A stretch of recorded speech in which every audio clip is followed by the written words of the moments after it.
Da seis kent a Nedeleg an ma dousik moa bet, ur glujer en vezen ber. Ha da heil den Nedeleg an ma dousik moa bet, diou goul mi gwen hag ur glujer en vezen ber. Da drede den Nedeleg an ma dousik moa bet, ter yamelen diou goul mi gwen hag ur glujer en vezen ber.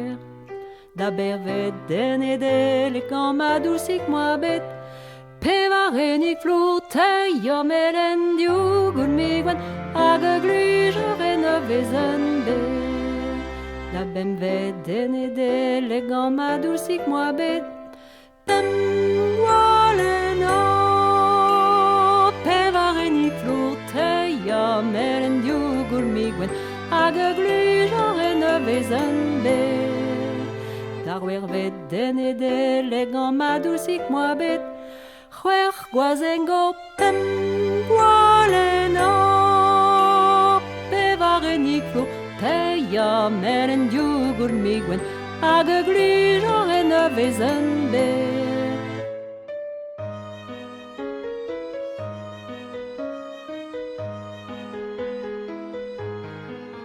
Da seizvet den Nedeleg an ma dousik moa bet, seiz a lavar an dour c'hwer gwazengo pem gwalen o pevarenik flour ter yamelen diou goul mi gwen hag ur glujer en vezen ber.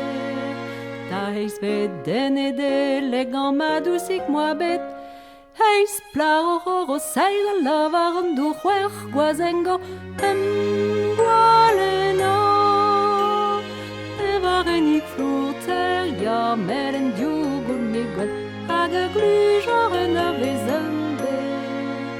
Da navet den Nedeleg an ma dousik moa bet, naudi mezet tañsal heiz plar o seiz a lavar an dour c'hwer gwazengo pem gwalen o pevarenik flour ter yamelen diou goul mi gwen hag ur glujer en vezen ber.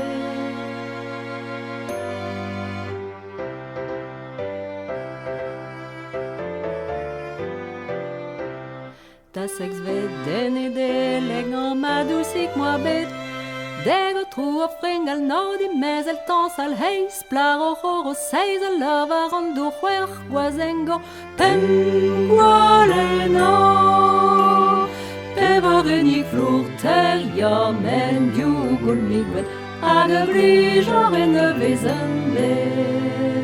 Doneg vet den Nedeleg an ma dousik moa bet, un exoner dal deg o trou o fringal naudi mezel tañsal heiz plar o seiz a lavar an dour c'hwer gwazengo pem gwalen o pevarenik flour ter yamelen diou goul mi gwen hag ur glujer en vezen ber. An daouzek vet den Nedeleg an ma dousik moa bet, daouzek taboulin trouzal un exoner dal deg o trou o fringal naudi mezet tañsal heiz plar o seiz a lavar an dour c'hwer gwazengo pem gwalen o pevarenik flour ter yamelen diou goul mi gwen hag ur glujer en vezen ber.